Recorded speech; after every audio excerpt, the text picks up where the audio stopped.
Hey, welcome to Genre Exposure, a film podcast. Join us as we explore the wide world of cinema, broaden our horizons one movie at a time. I'm one of your hosts, Dustin, and as usual, I'm here with Michael. Hey, guys. And Jason. Hey, everybody. What's up, guys? How you doing? Doing good. There was no pause. No. Listen, man. Tick-tock, time waits for no one. That's right. God, here we go. It's already started. That's a little preview of the film we're going to be talking about today, because we are talking about the latest film from my favorite director, Sion Sono, Prisoners of the Ghostland. Sorry, I felt like it needed It is my burden that I weigh everyone down with that knows me. My obsessive love of him and his films. It is obsessive. It's borderline creepy. I think I've watched this like 10 times already. How? How did you... I did 3 just this week to get ready for this episode. Because I was just like, I have to watch it a little more, though. Okay. All right. Cool. Well, then you should know all about it by now, right? I hope so. But first, like always, let's warm up a little bit and talk about what we've been watching recently.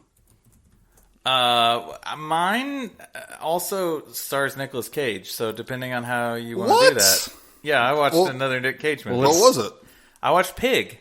Oh, how was it? How was Pig? Actually, really fucking good. I heard it was pretty good, actually. Not at all what I expected. Hold on, I have since I was just called a shitty ass podcaster. Hold on. Well, that wasn't like on the air. Well, it is now. Because you brought it up. You know, Pig. actually, I had a friend ask me like what we were doing, and I was like, "Oh, Prisoners of the Ghostland." He's like, "Dude, have you seen Pig yet?" And I was like, "No, that's the one I need to get to." Okay, so 2021 is directed by Michael Sarnowski. Stars Nicolas Cage and then Alex Wolff, who was the kid from Hereditary, right? Yeah. Almost unrecognizable in this. Wow. Like, he's playing like it's such a strange premise of the film. Like, I've heard it's really weird. but really touching, actually. It's strange because it enters this world of truffle hunting. Mm-hmm. And the only thing I could think of was the Bob's Burgers episode where Bob tries to go out looking for the mushrooms and he like ends up in this like lost in the woods because they're like trying to screw each other over because the world of like mushroom hunting is so cutthroat. Mm-hmm. But Nicolas Cage is a recluse, lives out in the woods. What was his character? That's it. Oh, that is his character. Oh, okay, all right. He has a truffle pig. Mm-hmm. That's the cutest fucking pig I've ever seen. And these are pigs that go around and find truffles. Yes. Which are highly prized by like chefs and stuff, right? Yeah. Okay. Mm-hmm. I had to look it up because the type of pig it was because it's like super furry and like I wanted to pet it and it's a kune pig. Oh. Cool name. Yeah, they're from New Zealand, I think. The pig bit Nicolas Cage apparently because they didn't have the money to train a pig, so they just brought it on. Man, he'll do anything to make a cool film. But when this got put out, they were like, "Oh shit, this is gonna be crazy. Nicolas Cage is gonna be going all Nick Cage, and like it's gonna be like John Wick because they steal his pig and he's going after his pig." It really wasn't that at all. Mm-hmm. It was actually, and I'll probably talk about this when we get into Prisoners of Ghostland. I feel like there's 2 Nicolas Cages that you get. There's the one that's like Vampire's Kiss. Yeah. And then there's the other that's like understands the role very well and like actually acts. You know, like I'm not saying he's not acting in the other ones, but he's very controlled. Kind of the Raising Arizona Nicolas Cage. I mean, he's off the walls. See, I have a whole theory about like his performances and how they range in quality. And I'll get into that when we get into the film, but... Well, he was very subdued in this. It's really heartfelt. Like, I found myself wondering, like, how did this movie get this deep? I saw it on Hulu. Mm-hmm. Nice. But it was kind of, you know, it's raved about before. Mm-hmm. But it is not at all what you expect. If you were thinking you're going to get a crazy Nick Cage performance, it's not it. This is actually really heartfelt, deep film, kind of about love and loss and like pursuing your passions. And truffles. Awesome. And truffles, yeah. I didn't know it was on Hulu, so I'll have to jump on that. I didn't either. I got on there the other morning just looking for something to watch, and I was like, oh, Pig's on here. Yeah, so that's what I watched. So you recommend it? Oh, yeah, totally. I thought it was really great. Nice. Awesome. What'd you watch, Dustin? I'll go next. I'm breaking the rules, as always. Again, we construct rules purely for Dustin. It is relevant if I work through it. So I'm going to talk about a TV show. Mm-hmm. I'm going to talk about Chucky. the new Chucky television series, co-production between Sci-Fi and USA. Read a lot about it, but haven't watched a single one. Me either.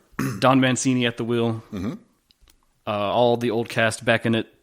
Everyone that you would want to see or expect.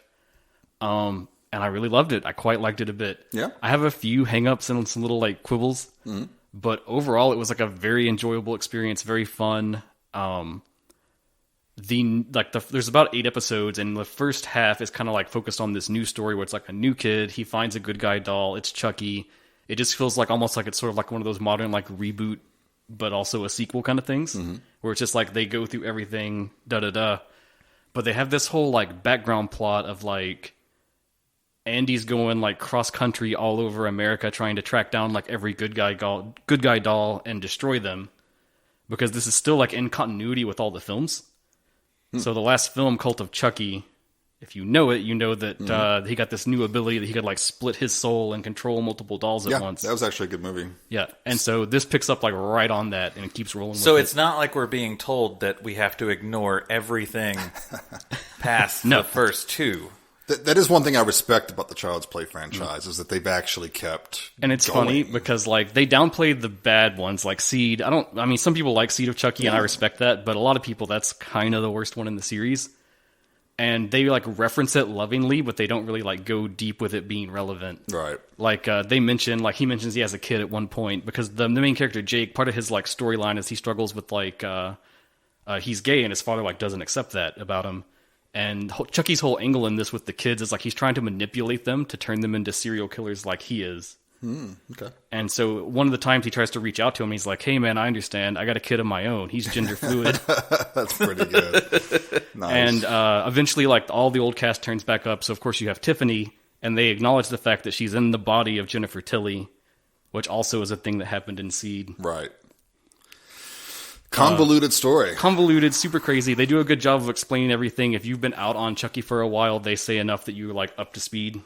Because you kind of learn with the kids if you've not seen the films. Okay. At least they don't just piss off the other ones, though. You know, like Yeah, I respect that a lot. story may get convoluted and crazy, but it's like at least they're like, yeah, fuck it, it is. It They- is. they So accept what? it. They would live with it. It's a movie. It's a show about a doll with a serial killer soul in it. Fuck Yeah. you. We're doing what we want. And you get a lot of flashbacks. They kind of fill in some of the gaps in the history of like how he became a serial killer and everything else, how he met Tiffany. They set up like little connections that you've seen in the other films, and you're like, well, what is that? And then they like go back and tell you stuff about it. There's a good sub-theme about like bullying across the whole show, because that's like how he kind of works on Jake, the main kid, is like he is super bullied by his dad, by people at school, like everyone. And that's kind of his inroad to like try to start manipulating him. Mm-hmm. But it builds to this good point that like Chucky is kind of the ultimate bully in the end, but he's coming at it from this like manipulative angle. Right. Yeah. So yeah, some cool ideas, cool themes. There's going to be a second season. I'm excited to see where it goes. And that's on Sci-Fi Channel? Is that right? Yeah, it aired on Sci-Fi and USA. I assume it's going to have some sort of like broader release now that it's done. Mm-hmm. Okay. Sci-Fi has their own streaming thing too. Do they? They have their own app. Yeah. Oh. Okay. I haven't watched Sci-Fi in kills freaking years, wise, man. there's a lot of kills in it. You usually get like one good kill per episode. That seems to be the trend with like horror TV shows. Yeah. But they luckily don't skimp at all with Chucky like being Chucky. Like he goes there with the quips and the one-liners and stuff. Cool. All right. I've only ever seen the first Chucky movie. That's all I've ever seen. You need to get in there and catch up. I wasn't crazy about it. That was my I've problem. always been kind of lukewarm on them, but What the fuck is this show? I'm out. I did enjoy the last Cult of Chucky. Was probably my favorite, honestly. It was the ones quite I've good. seen. All right, Jason. What All you right, got? I watched a new movie called The Deep House. Oh, I've been wanting to Damn watch it. this. I want to see that so bad. Yes. If you don't know much about it, it is basically a haunted house movie set underwater. Mm-hmm. There's this couple. They're YouTubers, so that's fun.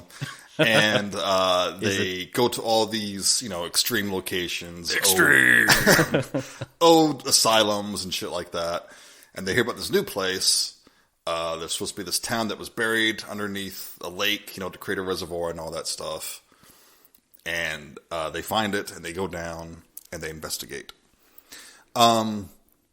Basically, this movie brings nothing new to the table except for the premise and the setting. Of the underwater thing. Right. Because you've seen all this before, but you've never seen it underwater. And it heard works. they hired like professional divers to be some of the ghosts. Right. Yeah. And it's good. I like the movie a lot. It makes things a lot creepier, especially if you don't really like being underwater. Mm-hmm. And I'm not a water person. I think I have thalassophobia. I don't know if it's fear. I think it's fear of deep water is what that is. Yeah. Yep. Yeah. I'm pretty sure I have that. Right. And if you're affected by that, then this movie will probably affect you even more. Ooh. But it's really well made. I mean, technically, it's really cool. It's from the same people who did Inside. Correct. Yes. This was the other film this year, too. It was at all the festivals, but it was always like in person only, or you had to like beseech them to get a screener. Right. So they were like real tight about it. I was told I had to actually give a blowjob to watch it. Whoa. That's just what they told me. I mean, I still didn't get to see it. It's just what happened. I mean, you got to vet these people, dude. It's pandemic. But that pleases me that it's good, though, because the two I really wanted to see that were like at all these festivals that were like kind of hard to get to was the Night House and then this one. Right. And both of them turned out to be awesome, I guess. So yeah, just don't expect anything like original story-wise, because it is pretty much just a haunted house movie.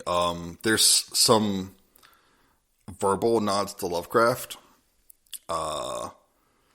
The plot is pretty thin, and this is like, because this is one of those movies where this couple puts way too much trust in a stranger. Mm-hmm. Yeah. And you're like, why are you doing this? Have you never seen a horror film? What is wrong with you? You mean like if they told you that they'd let you watch this movie if you gave them a blowjob? Right. Is that what you're referring to? Sure. Okay. But no, I say check it out. It's pretty good. I watched it on Amazon. Had to pay for it. It's not free yet, Michael. Sorry. Yeah. Worth it, though. But it's like $6, so totally worth it. Nice. Very cool.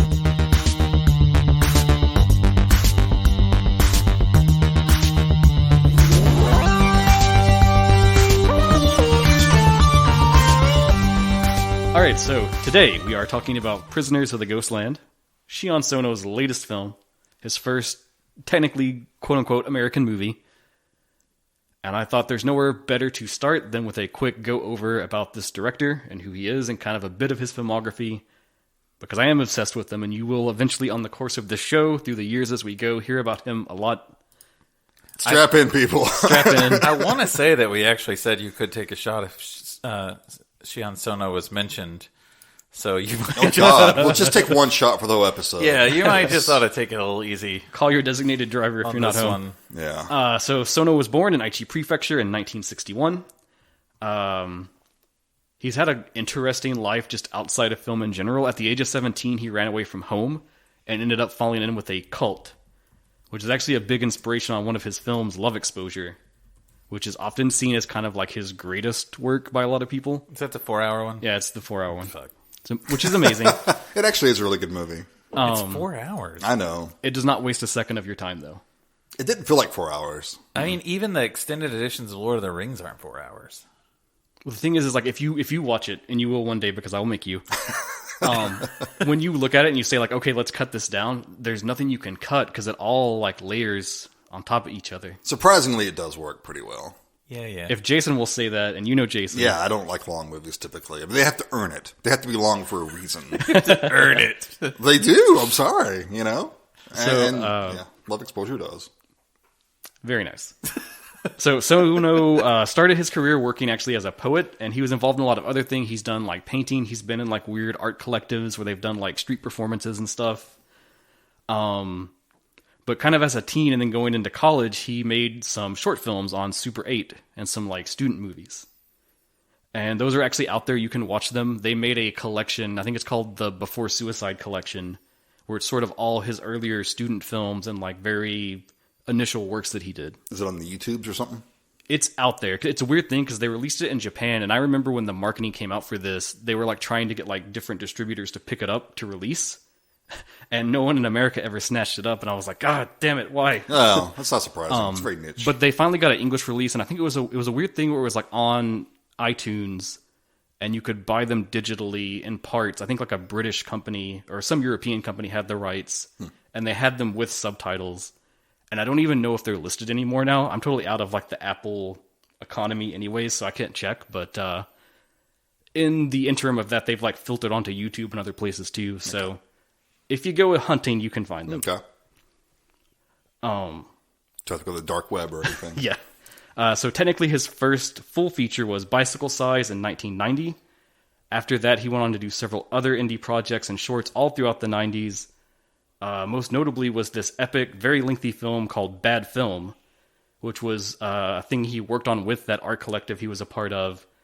And it was actually never finalized and released until 2012, way after the fact. He first became prominent kind of worldwide and known with 2001's Suicide Circle, or as it is localized here in America, Suicide Club. My personal favorite of the ones of his I've seen. Nice. It's an amazing film. It was the first film I saw by him. It made a huge splash internationally at film festivals and kind of shot his name up there to like everyone in the film festival circle was like talking about him. Great movie. He followed it a few years later with a partial prequel, partial sequel, Noriko's Dinner Table, that kind of expanded the lore of that whole storyline. And he eventually wrote a novelization of both of them blended as one, which sadly does not have an English release. And you haven't learned Japanese just to read it. I should, yeah. You should, totally. Fucking fake ass fan. Jesus. Oh no, my imposter syndrome is kicking in. So in the wake of that, one of his hopes was that he would kind of get to make like, you know, the American movie after that. It didn't really pop off that way though, and he took his own stab at it in 2005 with Hazard, which was a crime film that he made shot entirely in New York, guerrilla style with handycams. Cool. It's a fun film. It's kind of overlooked in his filmography, but it has this very like Scorsese vibe to it. Is it English language? Mostly, yeah. So couldn't you say that's his first American film? Technically, but if you look at the marketing of this, they don't acknowledge that one. So I wonder what the logic is in that. There is none. So then in 2008, he made the aforementioned Love Exposure, this big 4-hour epic, which is actually longer. I think it was originally like 6 or 8 hours, and he trimmed it down. Wow. That may have been a bit much. And that also served as the first entry into what is called his Hate trilogy, followed up by Coldfish and Guilty of Romance. Oh yeah, Coldfish. That's the other one I need to watch sometime. That was a serial killer flick, and I think it got released over here by like it was Bloody Disgusting, or like they had a label for a little I think it's bit. still on Shudder too. It might be, yeah. Shudder, Amazon Prime, or one. But it's a thematic trilogy linked by examining the ideas of love and hate, the most extreme emotions that people can have, which Sono, he had said that he thought that those two emotions were like intimately linked, and he wanted to explore like the juxtaposition of those across film in different settings. He's a very prolific director. He's made like upwards of 30-some films now. 2015 is fun to talk about because that was a very prolific year for him.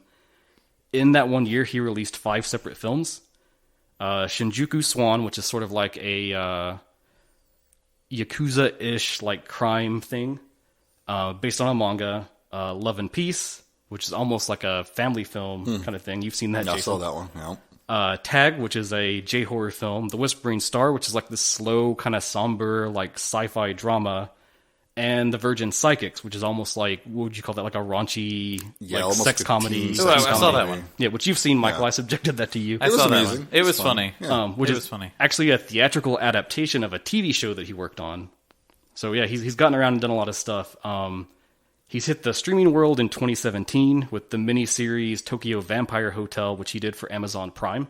Oh yeah. And that's still out there and on there. It's easy to access if you want to check it out. And then he followed that up in 2019 with The Forest of Love for Netflix. I think I've seen the cover of that. And that also has a longer cut that I think Netflix has up as like a miniseries you can watch if you want to see. Like they did with the Hateful Eight. Yeah, same deal.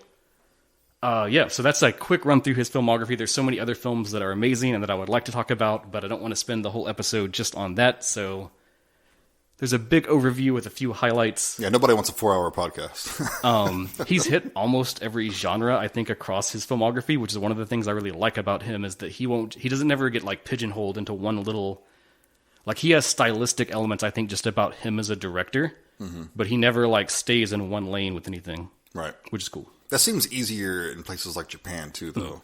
Whereas here, directors and actors always get typecast and stuff. Yeah, it's like a lot of directors will take projects just so they can do something slightly different. Like it's in their contracts to do that. Which, if you look, like the other big one to talk about, I guess, is Takashi Miike, who's so many films that he's made. Yeah. And a lot of people kind of just know him for like the Yakuza films or his crazier stuff like Audition, but he's done like, romantic dramas and just everything. Yeah. So I think that's enough on Sono for now. I will restrain myself kindly. Maybe we'll revisit it in future episodes, I'm sure. So let's talk about the film itself, Prisoners of the Ghostland, and I will hit you with a synopsis right out of the gate. Set in the treacherous frontier city of Samurai Town, where a ruthless bank robber is sprung from jail by the wealthy warlord the Governor, whose adopted granddaughter Bernice has gone missing, the Governor offers the prisoner his freedom in exchange for retrieving this runaway.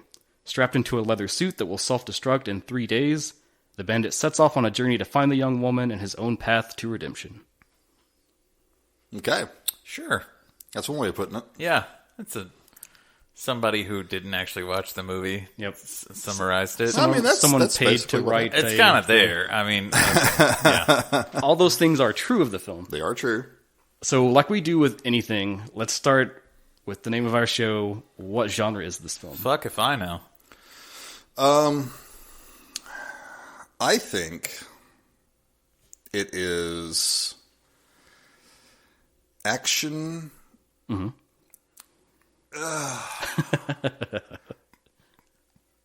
Science fiction, probably. This is obviously like set in the future. Fantasy. Maybe a little. Samurai. Well. Here, let me hit you with some facts. Okay. IMDb calls it an action sci-fi thriller. Yeah, that's probably pretty close. On Wikipedia, they determine it to be a horror western, which I think is odd. There's no horror in this movie. No. I had the chance to screen this at Fantasia and write a review for it, which was super fun. I was happy to contribute to being one ripple in the pond in support of this film.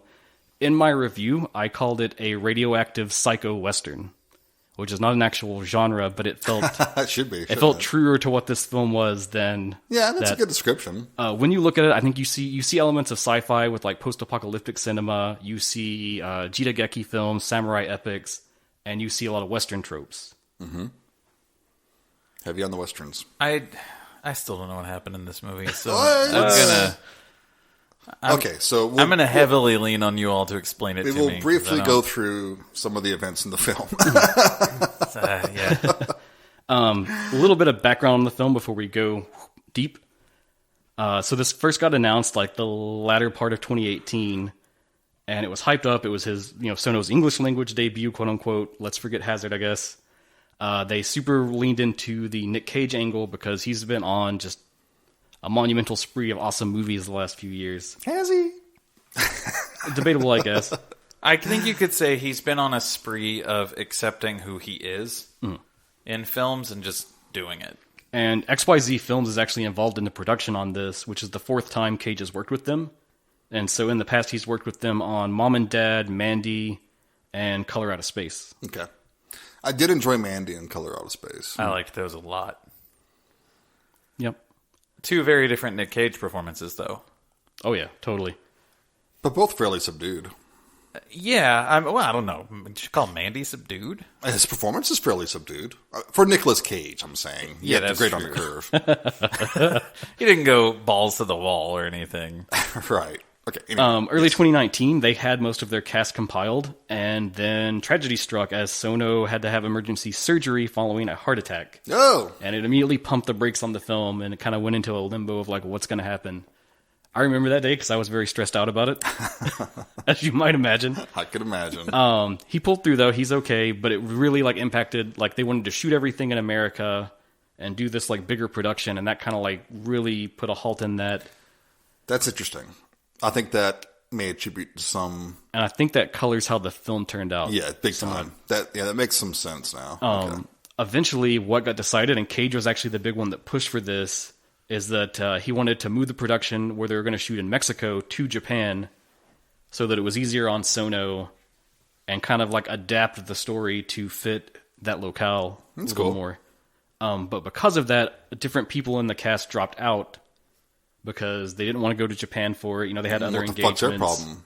Hey, you want to go to Japan and get paid for it? Yes, please. Well, I would go in a heartbeat, yeah. Things are scheduled and then stuff changes. So, right. So the real notable one is that originally the heroine of this film, Bernice, was supposed to be played by Imogen Poots. Imogen Poots. Who I know best from Green Room. Amazing film. Yeah. She's the leading lady in that. She's good in that. Yeah, she's I good only at- say that because we looked up how to pronounce her name right before we started, and it was a funny like YouTube thing that just kept saying Imogen Poots over and over and over again. Oh, that's what you two were doing. Okay. Imogen Poots. great actress. She had to drop out. So Cage, I guess, helped a lot with like recasting people and getting people in. And so that's how we end up with Sophia Boutella in the leading lady role now. And Ed Skrein was originally cast as one of the supporting characters, Psycho, who we'll learn about when we get a little more into the plot. He had to drop out as well, and that was when they brought in Nick Cassavetes. yeah. Which was also kind of a cool inclusion because he and Cage had worked on Face Off and then like never again since then. So it was like an interesting reunion for the two of them. Okay. Which one was he? The not John Travolta one. No. In this film? God damn it! Yes. Psycho, his partner in crime. Okay. He looked really familiar, and I couldn't that's why. place him. Jason, What? get the Yes. fuck out of here! That's my house. I don't care. Go somewhere else. Let me and Dustin finish this. You can go somewhere else. So notably, often Sono will write his films too. He writes it, directs it, does the whole spiel. This one actually was written by other people. It's a script by Aaron Hendry and Reza Sixo Safai. And from what I've gathered, Safai is kind of like the mastermind of this, like as far as like the original inception of the idea. I do still think you see a lot of like Sono's elements in there, even if he didn't write it though. Just like the visual flair and stuff. Oh, visually for sure. When they marketed the film, Nick Cage described it as the wildest movie that he's ever made. That was brilliant marketing. Yes. The funny... It's not. I don't No. think by any means it's the wildest movie I've ever seen. I mean, Mandy would definitely probably take the cake for me on that one, but that was brilliant marketing. Sure. Oh, yeah. Yeah. Sono actually disagreed with him when he said it and said that he thought that his favorite Cage movie, Wild at Heart, was crazier. A lot of people love that one. I love Wild at Heart, dude. A lot of people love that one. If we were going to talk about like favorite Nicolas Cage movies later, that's the one I would put at the top. What are you doing? I got green shit on my fingers. I looked over and you do have your hands are completely green. Yeah, I know. I was playing with this wrapper. Sorry. Anyway, So I guess now let's move more into the film itself and actually dig in. That's enough Yeah. prelude. yeah, let's do it. So the film opens immediately on this very artistic shot of this bank, and it's this nice like color contrast, right? Of like stark white walls. Everybody's in these very bright.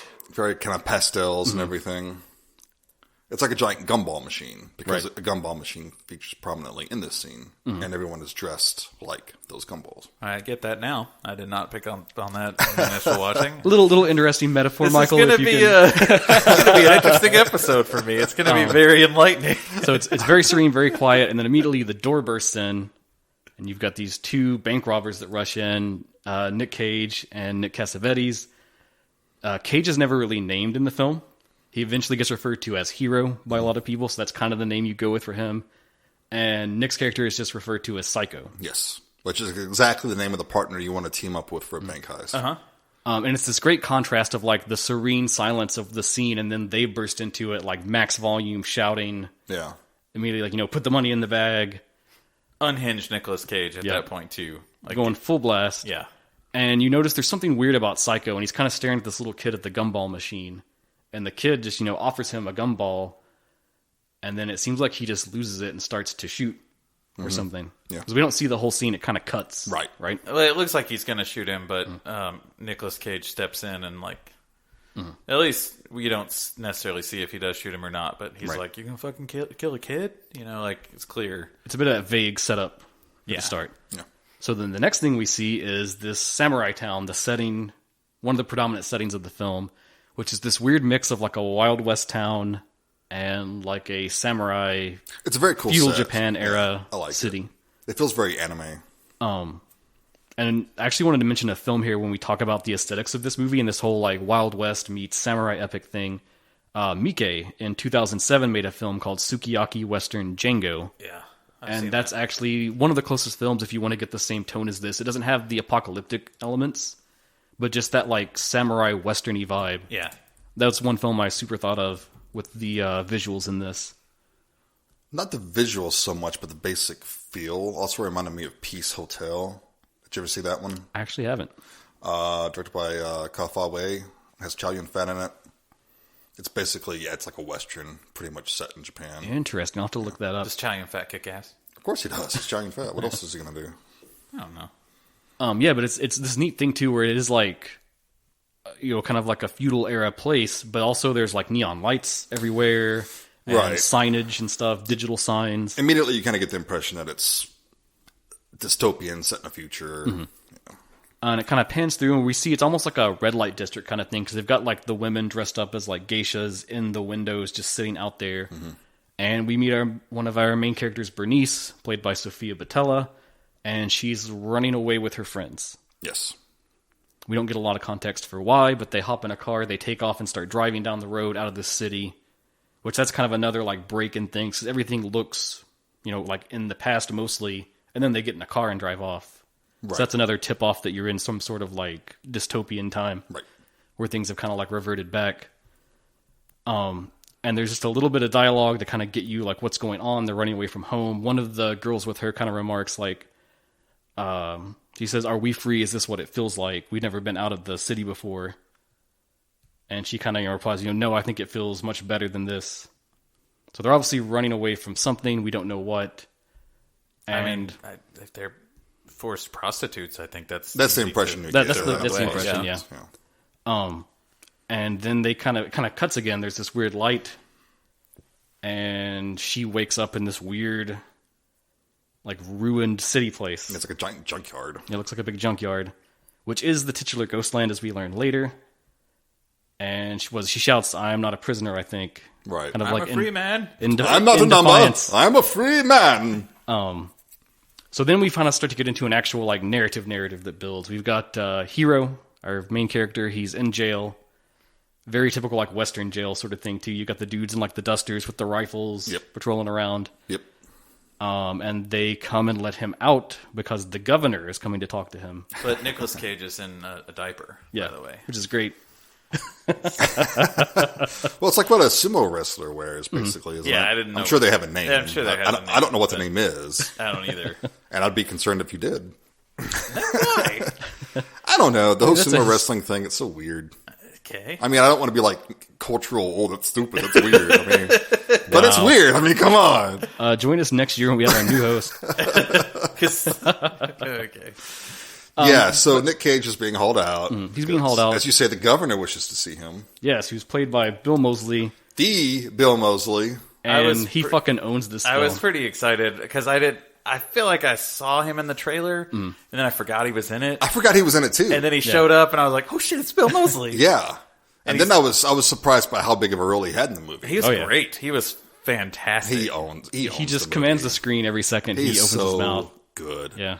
Now this scene I really liked because it's so strange because they're like singing songs and everyone's like they know exactly what to sing. Like this is what you do when the governor shows up and stuff.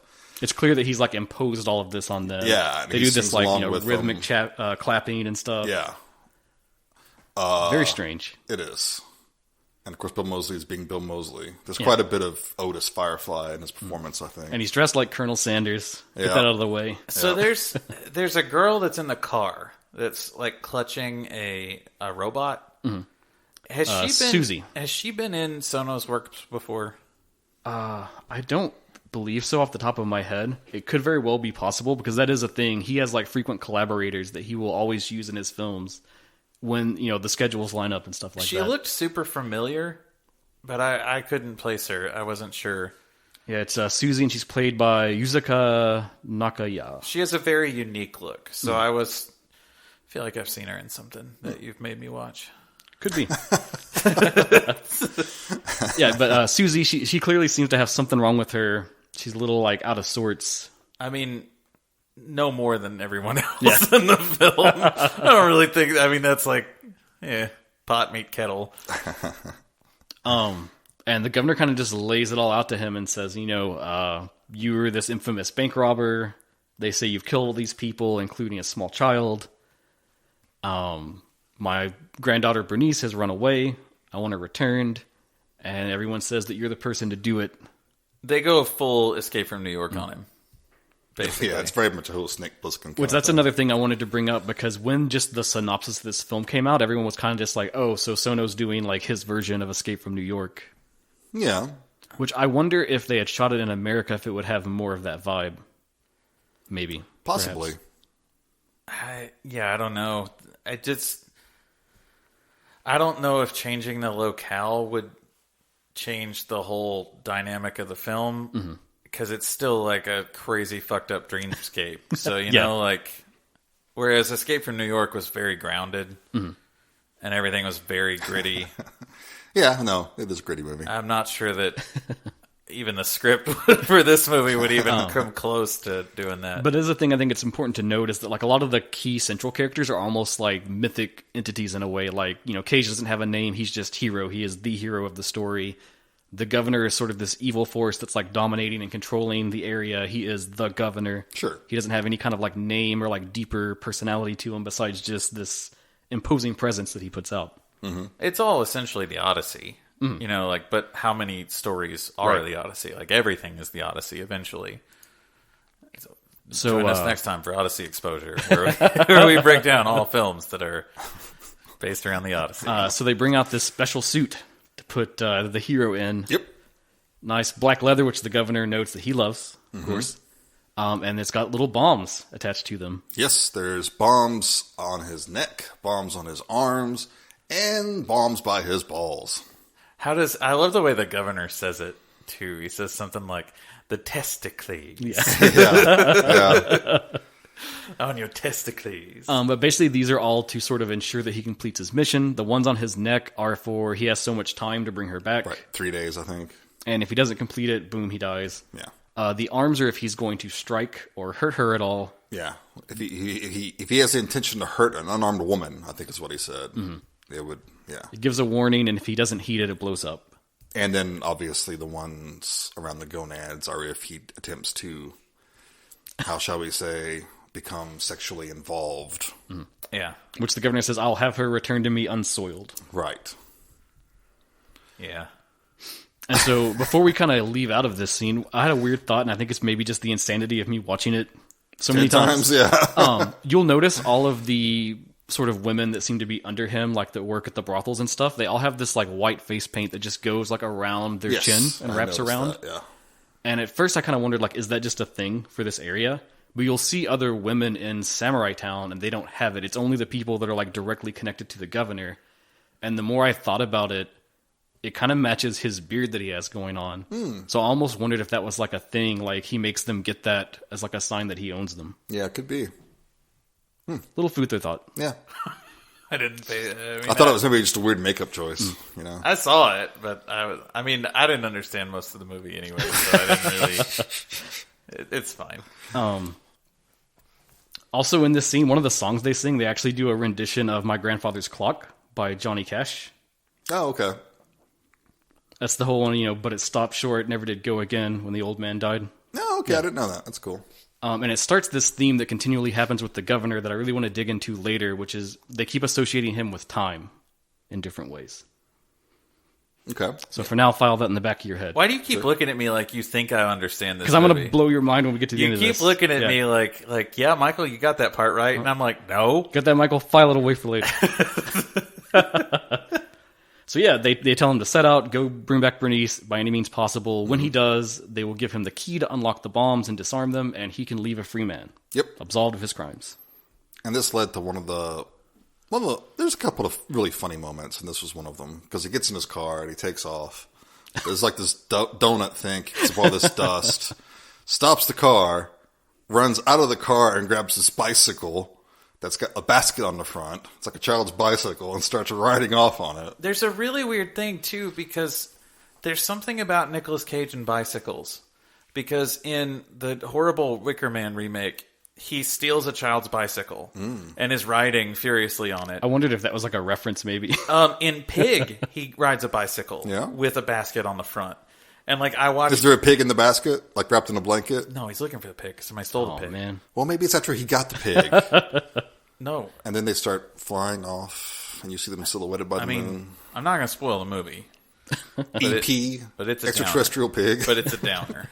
Okay, well, I figured it would be. Yeah. There's one other character too we should talk about here, which is Yasujiro. Yasujiro played by Tak Sakaguchi. I'm just going to say it. Yasujiro should have been the hero of this movie. That's how I knew him. Yeah, it's Tak Sakaguchi, man. I kept looking at him like, God, I fucking know that guy. Amazing actor, and I'm pretty sure he's one of the people that signed on after they like swapped it to Japan. So Cool. Well, that's an a good interesting kid. addition. That's a good kid. Tak Sakaguchi is fucking awesome. Yeah. He's the governor's right-hand man, his strongest fighter. They remark that he's never found a foe that's like worthy of facing him. He very much has the sort of like drifter samurai vibe. Like Yojimbo's a film you should probably talk about in relation to his character. I felt Yojimbo a lot in Samurai Town, actually. Oh, it's all very Sergio Leone. And there's another film too I wanted to talk about. I'll get to it later though. It's plot relevant, so we'll come back to it. But there's a little more with Yasujiro that I thought of. Huh. Quit looking at me. Yeah, so he's riding off on the bike. It was Yasujiro, right? Who gets in the car and comes after him, and he stops the car right next to him, and Cage is like, "Oh, I guess, time's a factor," or something like that. You want me to hurry, huh? But it's cool because you clearly see it's like an act of defiance of him, like rejecting the governor's He's being an gift. asshole, yeah. Which is a total Snake Plissken kind of move. Mm-hmm. So he drives out, and this is where you get some of the view of like the scenery, and it's clearly just sort of this like ruined wasteland kind of place. Which we find out why. Later. Yes. I did catch that part. Okay, Awesome. good. The part where they blatantly give the backstory. Yes, sir. Explain it to you. Yes, sir, they did, and I got it. And he's given some rumors about the area where they, say it's called the Ghostland, and they say there are these like entities that roam out there that kind of kidnap people and abduct them. And some people say they're ghosts. I think the governor like rejects that. What he says they're just a bunch of godless sodomites or something like that.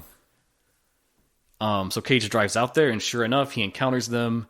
And it's this weird band of like people in sort of samurai armor with like the big masks on. And there's like a bus in the background.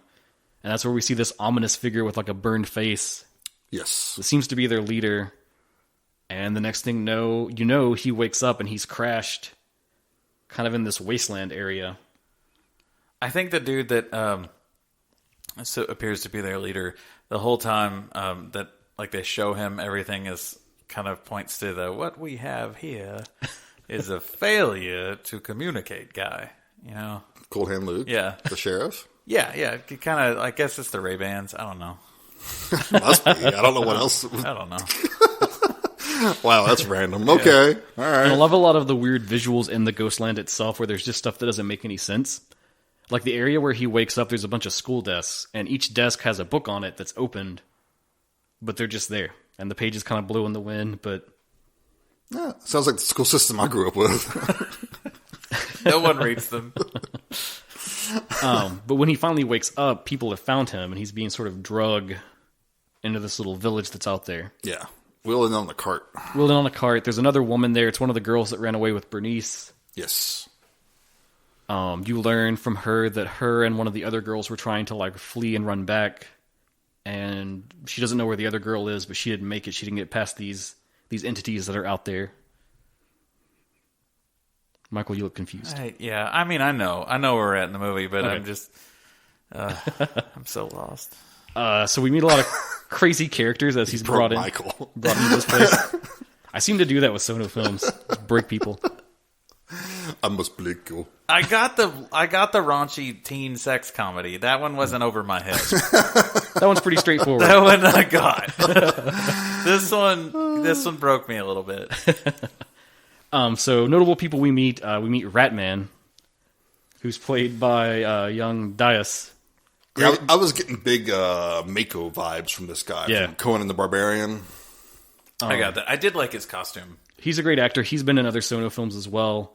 And he has this thing, this is called the Rat Clan, which is kind of the people that follow him. And they're clearly these sort of like junkers that like to tinker with mechanics and technology, which a lot of the other Ghostlanders sort of shun and kind of like shy away from. Yeah, they're basically the Junkions from Transformers the movie. Yeah. And this is the like pure Mad Max like influence in this one.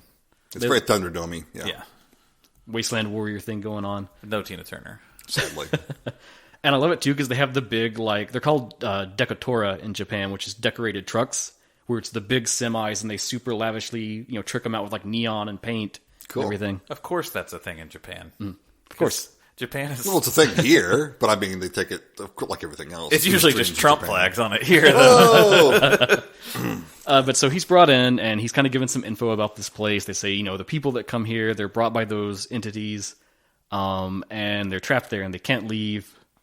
And time is kind of frozen. They don't want time to advance because they're afraid of like this explosion. Yeah, and there's this huge clock, and they've got a big rope tied around the minute hand, and they're all just like holding it and tugging it to keep it from progressing. And kind of ominously in the background behind it, there's a big smokestack of like a nuclear power plant. Sure. Yeah. He meets a few different people. He meets Enoch, which is kind of the leader of the Ghostland that kind of looks after everyone. Played by Charles Glover.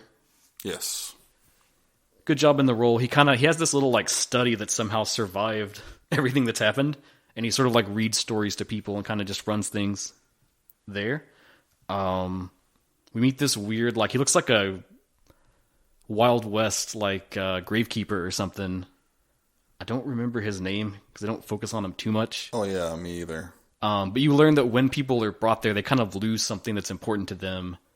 When he finds Bernice for the first time, she's lost her voice and isn't able to talk. And they talk about like how the children, they lose like their hope in the future, different stuff like that. And for those who can't handle that and kind of go crazy from it, this mortician guy tries to help them by like encasing them in like mannequin parts. Yes. Which makes some crazy visuals when you see the people that are like fully encased. Right. Kind of just like watching from the background. Those are cool visuals. I got very kind of an 80s MTV vibe from a lot of this stuff. Like some music videos. Yeah. Eventually he does find Bernice inside one of these mannequin suits. But unfortunately, because she's lost her voice, the one thing that he's supposed to do... Yeah, because the government gave him this thing on his wrist, and Bernice is supposed to speak her name into it. So that will give him like 2 more days. Yeah, he gets 3 days, and if she can confirm her voice, he gets 2 more. Yeah. And, he's like, say your name! Say your name! Yeah. And she can't. But which leads to him trying to hit her. And you hear this alarm. Beep, beep, beep, beep, beep, yeah. And he calms down. Well, I love it because it makes me think of playing D&D because he gets there and they're like, oh, there's no way to leave. And then he's like, where's the girl? And they're like, oh, she's over there, I guess. And he's just like, all right, I got her. We're leaving. We're going to go. Get out. It's this typical, like, you run a game and people are just like, oh, fuck this. I'm going to immediately do the thing and go. Right. As they always do. And then the DM has to contrive a reason to keep everyone there longer. That was the vibe I was getting. Yeah, that's a good comparison. So he tries to leave with her. He gets out there. He starts taking all the mannequin parts off. It's not meant to be funny, but it's kind of funny to me where he just keeps going like, take it off, take it off. No, it's funny. And he's like ripping the mannequin pieces off. I don't know if it's meant to be, but it's, yeah. But that does lead to eventually him having a sexual thought. Right, because he tries to give her some water to hope that'll help with her voice. Yeah. And it spills out of her mouth. And he kind of is like, oh. He got very quickly aroused by just water spilling out of her mouth. But it blew off his left testicle. Yep. That was the other part I laughed out loud at. That was hilarious. Mm-hmm. I actually exploded, and there's blood everywhere, and he's actually pulling out a destroyed testicle. And it's funny, too, because as it starts beeping, it's like he backs off and tries to stop it, but it just keeps ramping up and won't stop. Yeah. That was hilarious. But he passes out from that, unsurprisingly. Which logically would probably happen. I'd probably pass out if I blew a nut off. Dude, you accidentally like tap your balls and you're like, oh, and you're curled up on the floor for like half an hour. But it's while he's unconscious, that's where we finally get the full bank scene and we see what happened. All right. Which is that during this, Psycho kind of loses his cool and just starts shooting people. Yep. And when he Cage goes on a kill crazy rampage. Yeah, at first he's targeting the little kid and Hero is like, what are you doing? You're going to shoot a kid? And then someone else tries to fire, becomes a big shootout, and Psycho just kind of offs everybody. He goes full Mr. Blonde. Yep. Yeah. Including the kid. It's all Vic Vega completely. And Hero has a neat line here where he actually asks him, did you take your medicine? Which I thought was an interesting little inclusion. Yeah, which obviously he did not. Yeah. Or maybe he did. That's bad medicine. So they struggle for a bit. Shut up, God, shut up. They kind of flee out into the streets and they're running, and the cops surround them. They got them at gunpoint. Cage is like ready to give up at this point. Yeah. And Psycho goes full tilt and just starts shooting the cops. Yep. So Hero runs for his life, sets off, and in the crossfire of his escape, a woman gets gunned down, and her little girl gets shot in the leg. Yes. which we realize eventually is Bernice when she was a little kid. Yeah, because he already, at this point, he already saw the scar on her leg, right? Yeah. And he mentioned that. He's like, oh, that's a wicked scar. Yeah. This is how deep we're in this movie. That's the second one, right? Cracking another one. Yeah. Yeah, I don't blame you. Well, hold on, Michael. You got that was Bernice. Yeah, I got it. Okay. I got it. They set that one up pretty heavily. I got that one. And we see in the wake of that, like she, obviously been orphaned. It seems the father's not in the picture, and the governor shows up and decides to take her under his wing. I think people are, if anybody listens to this podcast, which apparently some people do, they're going to be like, this guy just doesn't fucking understand Japanese movies, because that one weird art Japanese movie we did. Inflatable sex doll, the wasteland. Yeah, I still didn't fucking know what happened there. We did an anime, didn't fucking know what happened there. And then this one is like very Japanese influenced. And I don't have a fucking clue what's happening on that one either. So people are like, he just doesn't understand Japanese films. Yeah, well, maybe they've got a point. I've seen like 5 that I do. 5. So Hiro wakes up and he has this realization that like, oh, this is Bernice. She was a little girl. I kind of caused her situation. Yes. Which he mentions to her kind of remorsefully. And then they get jumped by these ghosts again. Yes. And they're kind of attacking them, and he's struggling, and they're swarming Bernice, where she's still kind of out of it. And I gotta say, he's moving pretty good for a dude who just got a nut blown up. He's in full action mode, I guess. The adrenaline's pumping. I have some things to say about full action mode Nick Cage when we get to that. Okay. We've got some pretty big issues here. Uh-oh. So in the stream of that, he's trying to get them off of her, and he's flailing his arms, which sets off one of the bombs on his arms. Yes. Blows up on one of his arms. That was also funny. He managed to shove her away at the last second, so she's safe, and it kind of takes out the ghosts, or makes them stop at least. And he's out cold again. Right. Then we get, like, it's almost like is it a dream sequence? Is it not? I don't know. They're back kind of with all the Ghostlanders. This is where we get the big plot drop, where it's the one lady, and she kind of tells this story of the Ghostland and what happened. Yes. Yeah, the part that I understood. Mm-hmm. Yeah. With the bus of the criminals and the toxic waste. Mm-hmm. There's an accident. It covers them. They start to burn and melt, and it seeps into the land and poisons everything. Right. Yeah, I got that. And they have little like artistic images that they're showing. It's very clearly like the nuclear explosion cloud. I think that's why I got it, because they drew me pictures. Yeah, I mean, it's not exactly subtle. Yeah. They drew me cartoon pictures, comic book pictures. And Hiro yes. even asks, like, well, why didn't anyone help this situation? Mm-hmm. And they say, well, like, the people that lived in the towers of the atomic city, they couldn't own up to what had happened. They had to deny it and pretend it didn't exist. So, a little criticism there. Yeah, a little bit. Not unwarranted. Nope. Eventually he wakes up again, and he's a little unhinged when he comes back. Nicolas Cage unhinged? No, not a thing. But Bernice has got her voice back. Yeah. She finally manages to trigger the little wrist device and Right. get the extra time. Which I love that wrist device, too, because it's like it just clicks on at certain times of the day. Yeah, and you hear the governor on there. And he's like, Bernice, speak your name into the microphone. Just say your name. Microphone. Just say your name, Bernice. This movie should have had more Bill. Like, it had a lot of Bill Moseley, but it should have had more Bill Moseley. Well, that's every movie with Bill Moseley in it. It's true. It's every movie in general. Everything would be better with Bill Moseley. Fucking Jurassic A. Park, Bill Oh, Moseley. damn right. You can tell he had fun making this Oh, film. he always brings it. He never half-asses it. And speaking of him, it's during this part too where we kind of cut back to Samurai Town a little bit and get a little more about them. We see him just kind of lording over the place. Mm-hmm. He's complaining that the hero's not back yet, wondering if Bernice is going to come. He gets all the money and starts slinging it around at the... He says, "Bring me America." Yeah. And someone brings, like, what, a bag full of money? Bag full of money, yeah. Yeah, and he starts throwing it all over the girls and stuff. Oh, yeah, and he says, "Make it rain." Yeah, make it rain, baby. Yeah. Yeah. But we get a little bit about Yasujiro, too, because we learned that his sister works for the governor. She's one of the women in the brothel. And the whole reason he works for him is there's this promise that eventually she'll be let free. Mm-hmm. There's a pretty cool fight where some drunk people kind of like try to egg him on.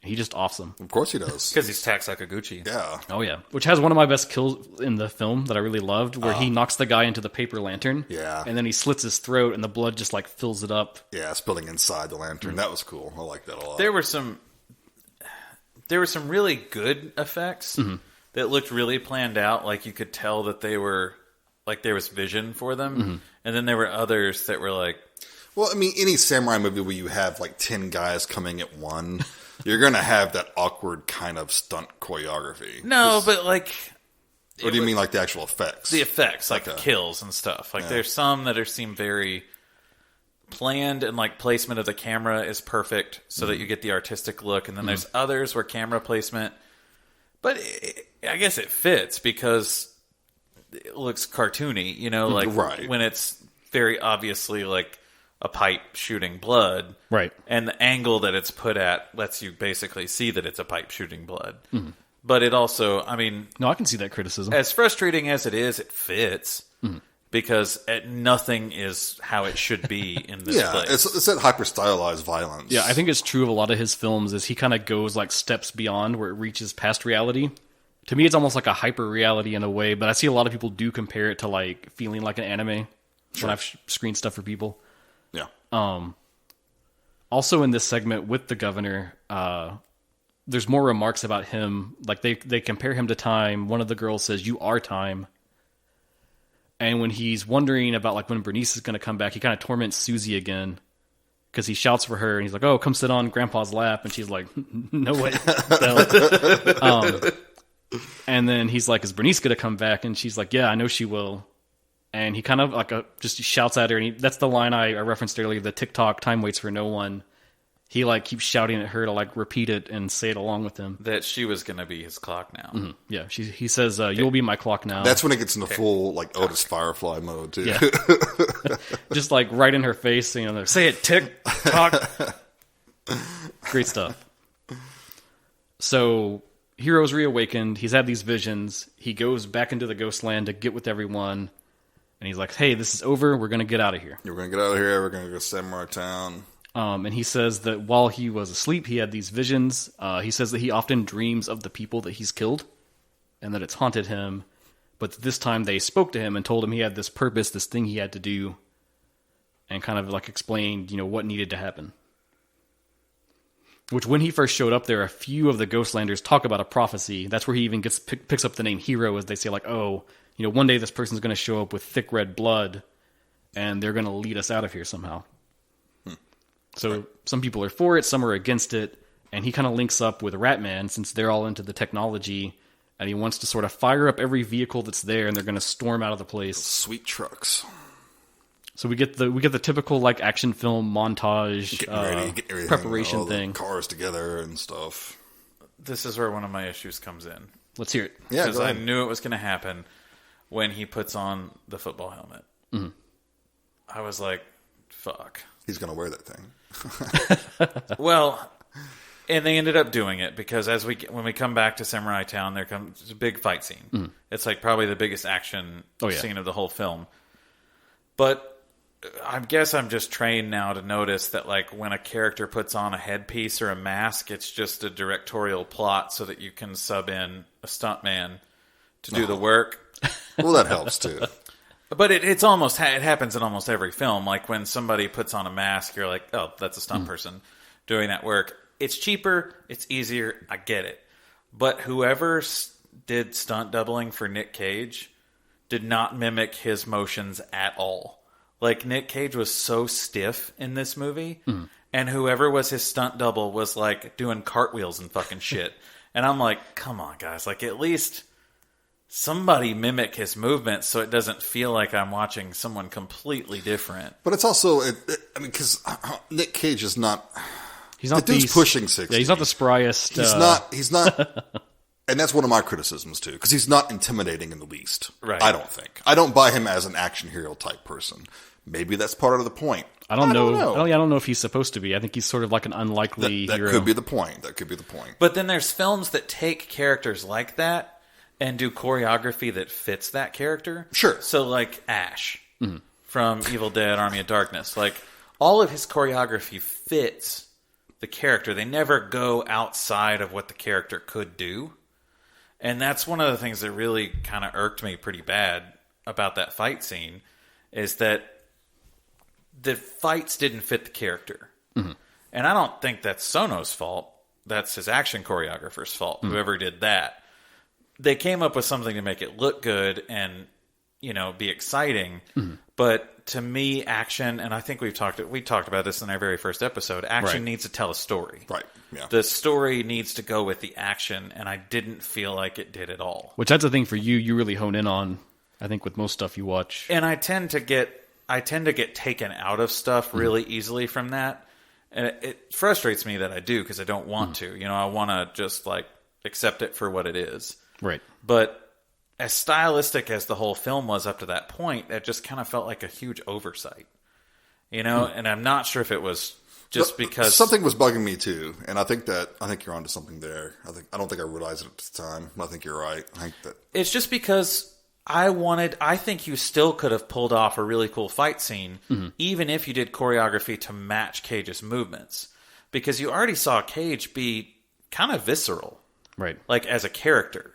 So you didn't necessarily need to see him do sweeping kicks and rolling around on the ground and stuff like that. You could just see him be brute force. Because when he first gets in the Ghostland, they're all kind of touching him and stuff. He flips out and he's like, "Don't touch me!" And he starts doing hi fucking yaw, and raising his arms and stuff. And you can see it's very determined movements, kind of. Yeah, and they didn't do that in the choreography, and that really took me out of it. It just felt like I wasn't watching the same movie at that point. It also reminded me of Wild at Heart, when he's doing karate in the desert and shit. But what saved that, though, is Tak Sakaguchi being fucking awesome. Oh, he's so good. So just before we get into the finale, he rallies everyone. They're going to leave, and the first thing they have to do is deal with these ghosts that kind of run the place. And their leader, the guy that's been driving the bus the whole time, comes out to approach him, and we learn that it is his old partner, Psycho. And what you think is going to be kind of this fight actually kind of just becomes a conversation. As, he says, "Okay, we got to go do this thing." They kind of reminisce about we had these good times, Killing all those people. Yep. Good times. And he straight up tells him, "But you took it too far. You killed a kid." I had it in my notes. Let me find it. But eventually Psycho relents and he says, "Well, I'm going to let you and Bernice go." And he basically straight up tells him, the governor's the one that's behind everything. He kind of controls everything. Almost implying that he sort of, masterminds this Ghostland situation in a way. Because Psycho actually tells him it's time for all of us to be freed. So it almost seems to say that even their situation as these, jailers of the Ghostland is also something that the governor orchestrates. Okay. Now Jason looks confused. I don't know. Let's continue. Okay. I'll come back to that. So the two of them, they go back for their showdown. There's a scene I like in the whole montage preparing thing. It's when he puts on the metal brace for his arm, and it's him kind of in there's dust kicking around, and it's a sunset looking time, and he's just screwing everything in. It's a very Ash moment. Yeah. But I love the visuals of that scene. Yeah. If only he made himself a pneumatic hand. Yeah.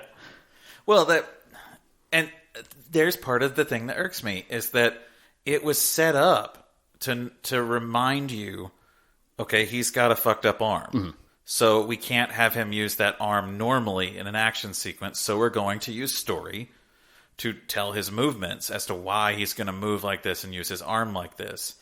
But then everything else doesn't match it. And I do think early when this big fight goes down at the end, at first you do kind of see where he just kind of heaves the whole arm and slaps it into people. But then it's when it ramps up to the next level is what you're talking about. Yeah, I bought it at the beginning. I really did, because I was like, that's kind of funny. He's brute forcing, just slapping this arm thing. Yeah. And it works because it's silly and it's Nick Cage, so it works, but it's then it did the thing. So they come back to Samurai Town. Everyone's there awaiting. It's the big final showdown face-off thing. And he's like, here's Bernice back. Give me the key. Unlock my suit. Let me go. And the governor gets kind of weird about it, He's not just immediately given the key over like he thought. So he tells him I'm not going to give you anything, not even piss or something like that. Yeah, to that effect. So Hiro takes Bernice hostage, threatens to kill her if he doesn't get the key. It becomes this huge standoff. Everyone's got their guns leveled and raised, and Susie takes action, grabbing the nearby minigun that's just conveniently laid out. And they kind of tease this early in the film because she has that robot toy, and she kind of holds it out at people and is like da da da da da. Yeah, shooting the toy gun thing. Yeah. And she grabs the minigun and just starts dusting the governor's men. I mean, you treat her like shit the whole movie. What do you expect's going to happen? Oh, yeah. It's a wild bunch, man. She just goes a wild bunch on their Yeah. asses. Which is, it's very heavily implied that, like, even these girls that he keeps, like, right under him and that he treats as, like, granddaughters, he's clearly abusing them as well, so. Clearly. It's kind of an Immortan Joe type vibe, too. Like he has his The wives. slaves rebelling against them, yeah. So this kicks off this big finale. Everyone starts fighting. Susie gets shot, and Bernice kind of takes her to safety to get her out of the way. Hero's fighting off the governor's men. The governor runs for safety. Yasujiro gets in the mix, and it seems like he's going to, gun after the hero. But he finds Bernice being chased, and he turns, and he starts slaying the governor's men. There is a scene that actually did make me laugh out loud pretty heavily, though, when I guess it's he kicks him in the balls. Yeah. And it they freeze for a second. That he's ow. Yeah, it's like fuck. They both kind of take a minute because they both just got hit. And it's like it's the only time you ever see Yasujiro not have just like this stone cold stoic expression on his that face. scene was really funny. Just because I was wondering what they were going to do. Because when they kick him in the balls or ball, you're like, okay, well, how are they going to sell this? Are they going to be like, I already lost that or whatever? Yeah. But just it's a really good sell. That was pretty good. And I think on this too, so in the course of this fighting, when Yasujiro and Hiro meet, they do end up fighting each other still. And I've seen online where some people have gotten hung up on that, like why are they fighting when they're clearly, both opposing the governor? And I think that's where you get into those samurai epics. It's an idea that's very much in those that I think might not track into other films. Maybe some westerns, especially spaghetti westerns, might have Hero's this. still a bad guy. Or John Woo movies, for that matter. And we know that Yasujiro's never had a worthy opponent, and he clearly sees in Hiro, this is finally the person that can match me at my level. Nick Cage is text like a Gucci's equal. But he also has his own code. Like, he very much has his own samurai code, and while it's skewed, it's still a code. And this is where I wanted to bring up that film I mentioned earlier. So it's one of the Zatoichi films. Great Japanese series about a blind swordsman that kind of drifts around. And in 1970, they made Zatoichi Meets Yojimbo, entirely to cash in on the Yojimbo film. They even got the same actor, but he's playing I guess it's technically a different character, but it's meant to seem just like the Yojimbo character. Right. And the whole plot is that basically Ichi and this Yojimbo both end up in the same city. There's, rival gangs going on. They both get mixed up in it, and they're on opposing sides. And in the end, they kind of help each other, save the village. And at the very end, it seems all resolved, and Ichi's kind of leaving the village and going on, because that's every Zatoichi film is that pretty much. And Yojimbo shows up intending to have this duel, because it's like to him that duel was always going to happen, because they're both these warriors that need to clash. And it doesn't really matter who's on what side. The fight was always going to happen. Okay, sure. Makes sense. Cool. Although I don't, in the context of this movie, I don't buy that. Well, I also think Yasujiro has a lot of guilt about the situation he's in. Because Sure. even So his, you think he's just lashing out at whoever? even his sister in the one scene kind of tells him he's not going to let me free. You should just go and save yourself.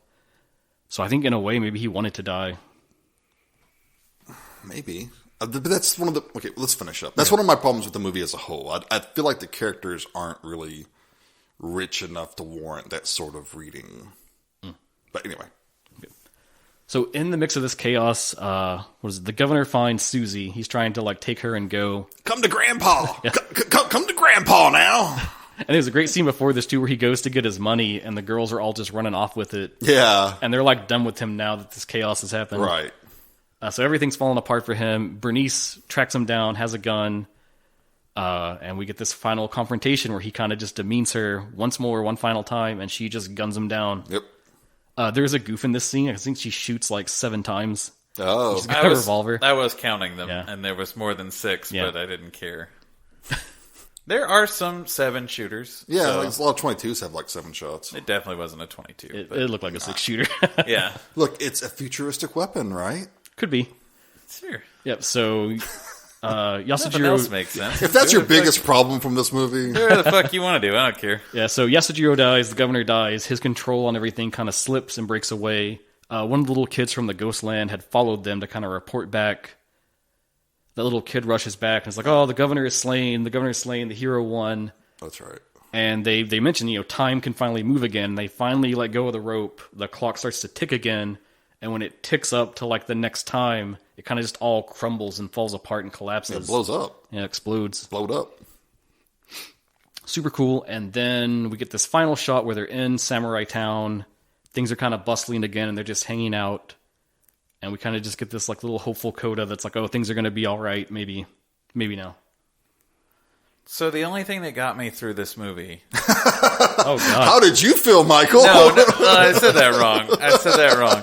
The only thing that helped me understand this movie was I treated it as purgatory. Mm-hmm. And I actually thought, like, at the end of this, I was like, this would make an interesting double bill with Sorcerer. Ooh, yeah.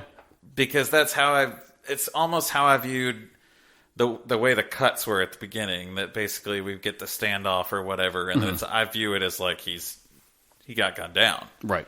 And so now he's developed this, I mean, his brain is obviously kind of fucked up. Mm-hmm. He's Nicolas Cage, so like I just kind of viewed it as he's built this scenario, and the way I pieced it together is if I almost made it meta, that it exists within our world, so he's piecing all of these things that he's seen throughout cinema. So he's like pulling in all these things. I don't know.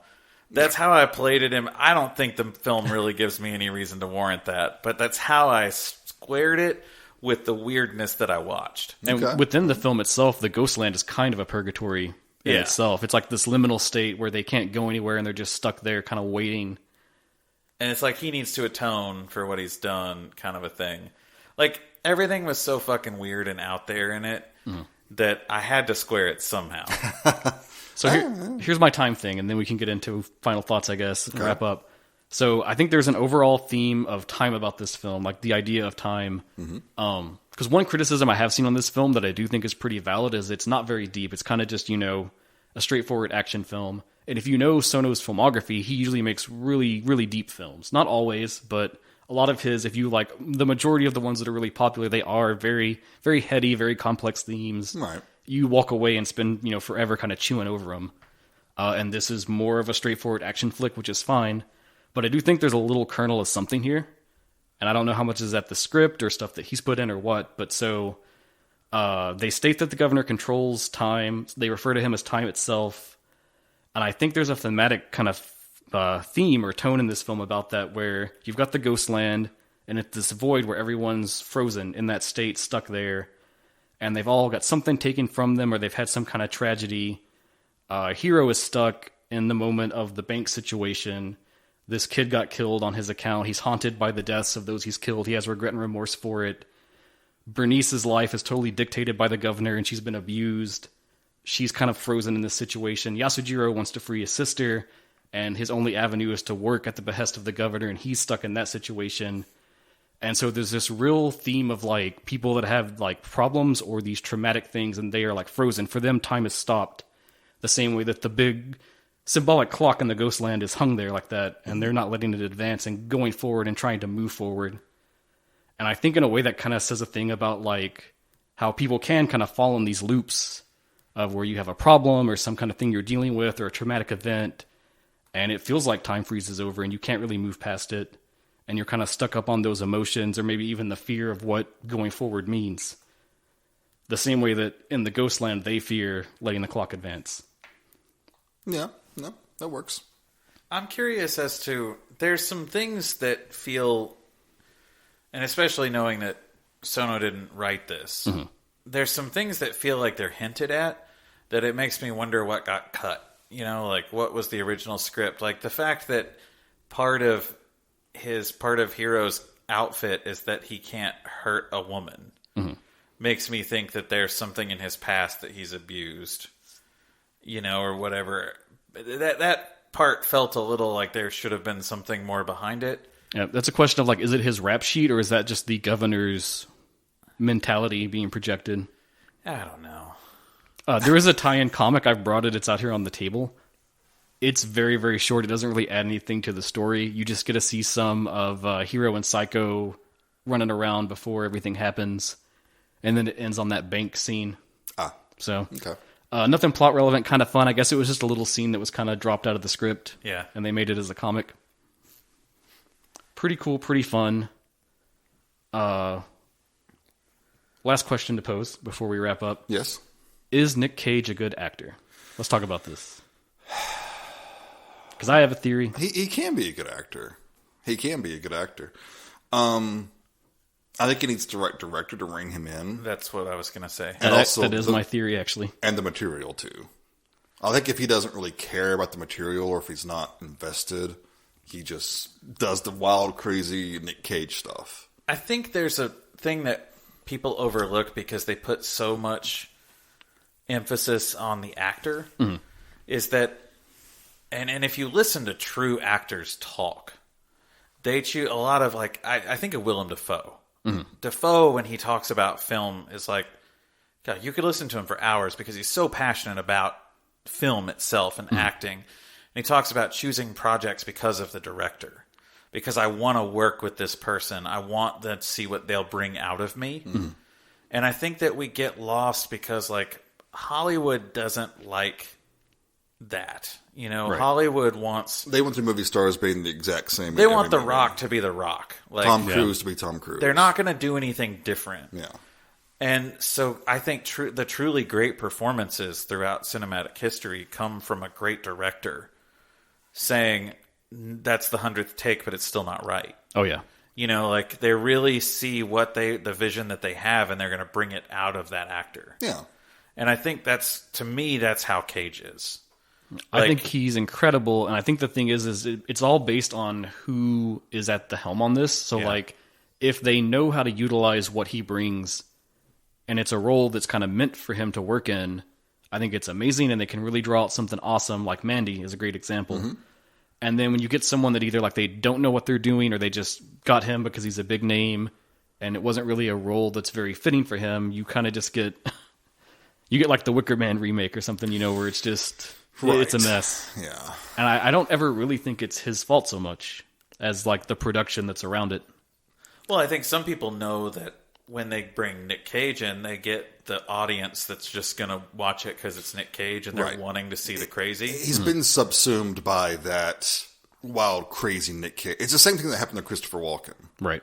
Because, I mean, he didn't used to be, crazy Christopher Walken, weird, syntax talking dude. I mean, he was a serious, really good actor. I'm not saying he isn't still, but he got typecast into playing that same... He's Christopher Walken now. Yeah. He's not playing a character. He will always be Christopher Walken in anything that he does. Yeah, but if you go back to, like, Deer Hunter or The Dead Zone or any of that stuff, he's Right. playing a character. Ice! Very, very subtle in some of those, like the Dead Zone. Right. So I think Nick Cage is just a victim of that. So formally, this film, the critical consensus is mixed. That's where it's landed. That's the impression I got from stuff I was looking at. When I checked this week, it looks like critics kind of rate it a little higher than audience scores. I really noticed since it hit Shudder, there's been a lot of where people have got to see it finally, and they just really did not like it. I noticed it had 4 skulls on Shudder. Which is hard to do because People like some serious garbage on Shudder. Well, I mean, I will pull up something that's like 5 stars. I think you have to take those score ratings with a grain of salt. And I'm like, how stoned were you when you watched this? But I mean, I've seen things where people are like, I checked out when he hopped on that bike at the start, and I'm just like, ooh, wow. Yeah. So let's get into final thoughts and what we think about the film. All right. And I think maybe we should sandwich Michael. She should be the middle. Yeah. Okay. Perhaps. I'm usually in the middle. So I'll go first because it's the most obvious. Same as the review that I wrote, I gave this film 5 stars. I love it. I think it's great. I think it's exceptional. I love everything about it. Obviously, I've watched it, 10 times in like a few months. That's pretty insane. Pretty crazy. That said, I understand all the criticisms against it, especially yours, Michael, which you elaborated very well. Some of it, I think people just have never encountered a Sono film, and so they're put off by some of the weirdness and the bombastic stuff that's out there. Sure. So I would say if you do see this and you don't like it so much, maybe hop over to Netflix and check out The Forest of Love or Tokyo Vampire Hotel on Amazon. I think a few of his are also on Shudder or Amazon Prime.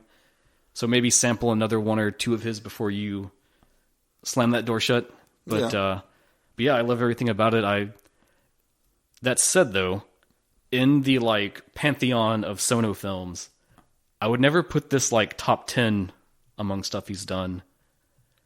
And I don't think, like, I would put it somewhere in the middle of the pack or even lower. How many 5-star movies has Sono made?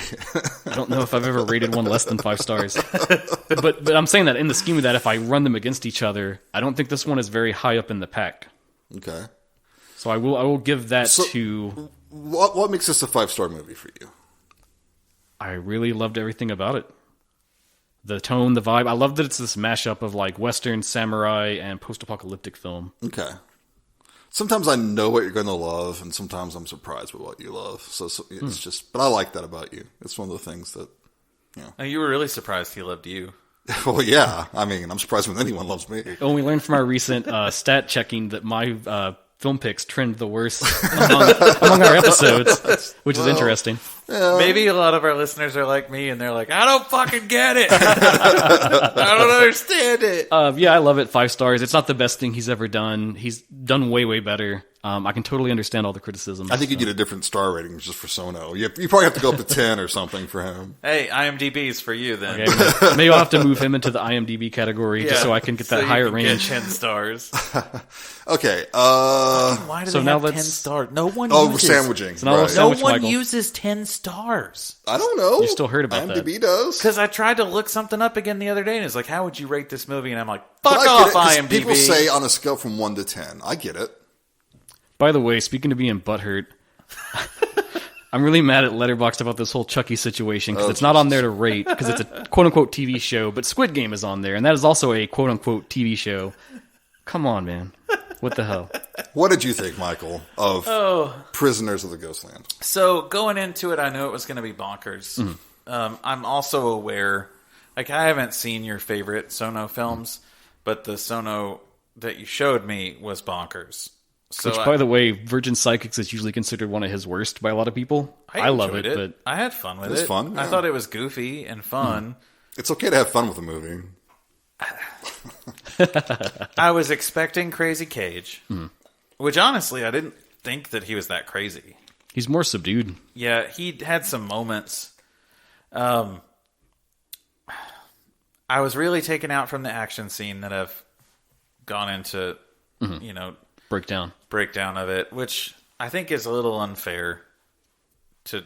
But it is kind of the only big action scene. If it's an scheme of action things. movie, it's not unfair to critique the action. I've seen that criticism too, that it didn't have enough action. I don't necessarily think you had to have a lot more. I'm really torn on this because, like, I think I'm going to have to land on like a 2. Damn. Because I don't have a desire to watch it again. You know, like, I'm not upset that I watched it. I didn't... Sometimes I felt like, and I really struggled, I didn't want to do this podcast because I didn't want to say anything bad about... Well, no. Everyone has different opinions, different thoughts, different feelings. But when it's somebody's favorite director, I don't like to say bad things. But nothing you can say can be any worse than what some of my friends have told me so this when I've subjected them to his films. Here's one of the things that I think bothered me the most is sometimes I felt like it was just weird for the sake of being weird. Like, the weirdness of things that happened in the film didn't actually go with the plot. It was just like, somebody had an idea, wouldn't it be weird if we encased them in a mannequin? And they're like, it's in the movie. You know, like, there were times where I didn't feel like the weirdness matched up with the narrative of the story. And how much of that is Sono? How much of that is the script? How much of that is... The behind-the-scenes stuff. Yeah, you know, like, and especially with you prefacing this with saying that production kind of hit a major halt. Yep. And we'll never probably know what, I guess, unless they do extensive interviews, but they did say, like, a lot changed in what it was going to be, and then when they moved it to Japan and kind of reconfigured everything. So who knows? Like, budget could have changed. Like, so many things could have changed that just completely killed the vision, but you've still got this film lined up that you've got to do. You still have to judge what you're seeing. So that kind of does skew how I view it in a way, because I'm not sure that what I saw was the original intention of everyone involved. I don't know that, but as it stands, I have to probably say I'm hanging on a 2.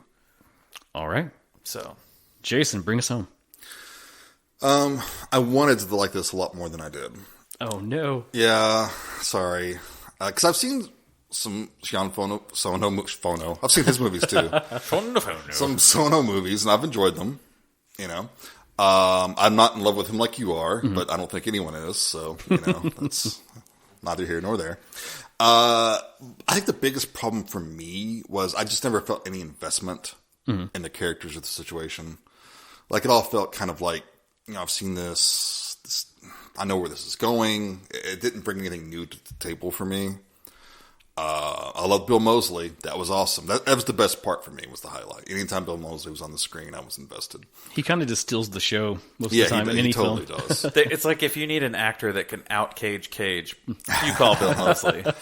And again, I was like watching Tak Sakaguchi, and I'm like, the movie should be about him. This is far more interesting. All the stuff in the Ghostland area, I didn't give two shits about. The stuff going on in Samurai Town, I found much more interesting. If it was more about, and again, we're talking about what we would have preferred than what we actually got. But right. I kept thinking about how cool it would have been if it was just Tak Sakaguchi's story. Trying to his save struggle his sister. to save his sister and all that. Yeah, I mean, the action, some of those things were cool. A lot of it felt flat. It never came together for me. It felt like Ghostland was like, it's supposed to be this mysterious area, but it feels like it's 100 feet away from Samurai Town.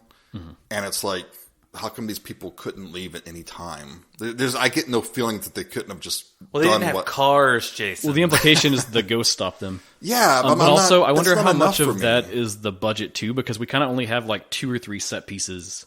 Yeah, and the sets, what exist, are really cool. The production design's awesome. Because you can even tell the bank robbery happens in another city, because the governor mentioned it's like P29 or something, and you can kind of tell they just used the same sets for that other city. Sure. But yeah, it's just, and the whole ghost thing, that's not enough. That wasn't enough of a plot element for me to think that they couldn't just leave whenever they wanted. It didn't hit home enough for me for any of those, themes to come together. So I would have to land on a 2.5. Damn, tough crowd. Parting shot, because I did forget to talk about this, and I would hate to not mention it. The other kill I really loved, during that finale, Bernice gets a sword for a little bit, and she fights off a few dudes. And there's this one kill where she like braces the sword on the dude's neck, and then kind of just walks through, and you get like the classic samurai film, like big blood spray, which might be the one that you didn't like, Michael. No, that's not the one I didn't like. Because it has that very like over the top, just like gushing. That's classic. I love that shit. No, the one I didn't like was a Tak Sakaguchi kill. Okay. And it was camera placement. Is what frustrated me about it. It's cool. I feel like a snob sometimes. Like, no, that's what you do. Everyone watches movies differently for different reasons. Which is part of the reason we even started this, is like we like to discuss it and chew over it and our thoughts and our feelings and hear what listeners think and what other people think and this and that. I think one of the things that gets me is action is not hard to do right, but it's also really easy to do wrong. Like, the biggest things, show the fight. Show the fucking fight. Back off. Keep the camera out. Let me see the fight. Don't do quick cuts. This had a lot of cuts. It was close quarters, so I get it. This feels like a rushed choreography to me, like a super rushed choreography. So I can't fault it that much, because you get what you get. Right. Some of the coolest action sequences that we've seen in the last 20 years take 6 months of rehearsal. Time and money are always effective to get into that. So you can't really, I don't know. So this was our last episode of the year. Wow. Yeah. Our last official one. We're going to have one little bonus episode as like a New Year's special. I think we're just going to do a look back at the year, talk about what we've covered, maybe some of our favorite stuff we've watched during the year, this and that. I forgot about that. Yeah. We're going to do that. Yep, we are going to do that. Don't worry, I've been masterminding that, so I have it all ready to go. Somebody text me when I'm supposed to be here. So next year we're trying a new thing. We're going to go more in depth on it on that bonus episode, but we're going to try to have little themed blocks of episodes where we kind of set up a topic, and then we'll each bring a film that's on that topic and kind of explore different movies in that theme. I think we're going to branch out a little bit too, where it's not necessarily going to be something that maybe one of us hasn't seen before or something new, but just more along the lines of the theme thing. Because it's getting, sometimes with us, it's a little difficult to find something that like one of us has seen and the rest of us hasn't. Oh, I got a list. I got several things on So our first theme that we're going to be doing, because it is Giallo January. Giallo January! Which we love and want to celebrate, and we thought what a better way to kick off than to go back to one of our favorite genres, talk about some Gialli. So it's my pick too. I wanted to step away from the typical... The big names. Like the Argento, Fulci.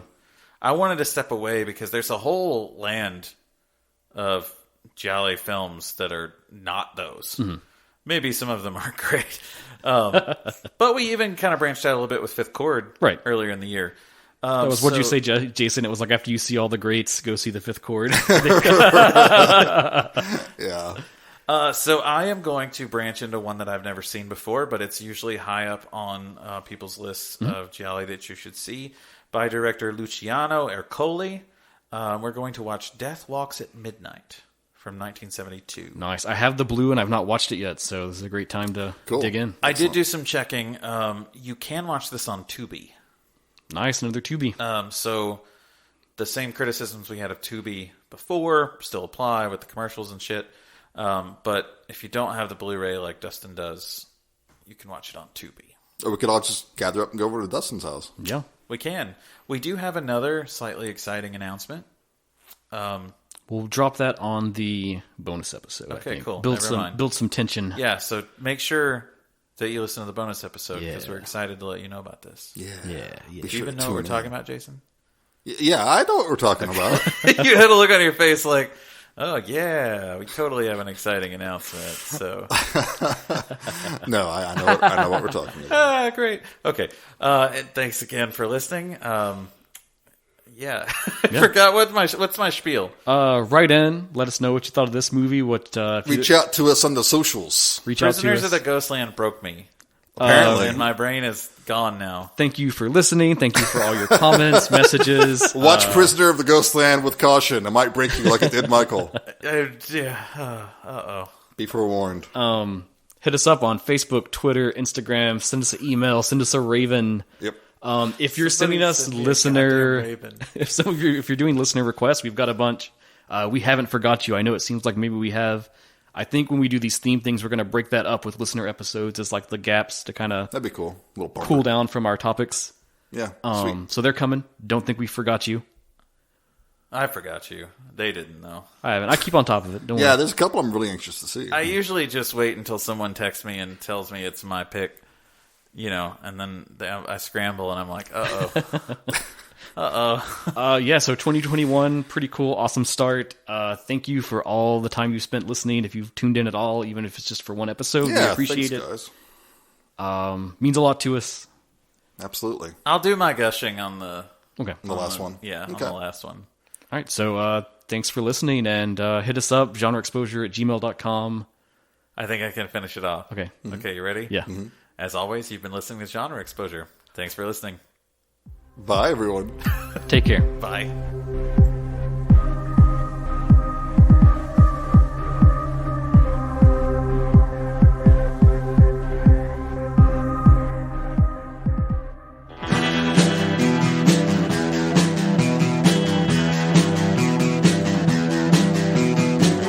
You're listening to the Prescribed Films Podcast Network, home to hundreds of hours of free podcast entertainment.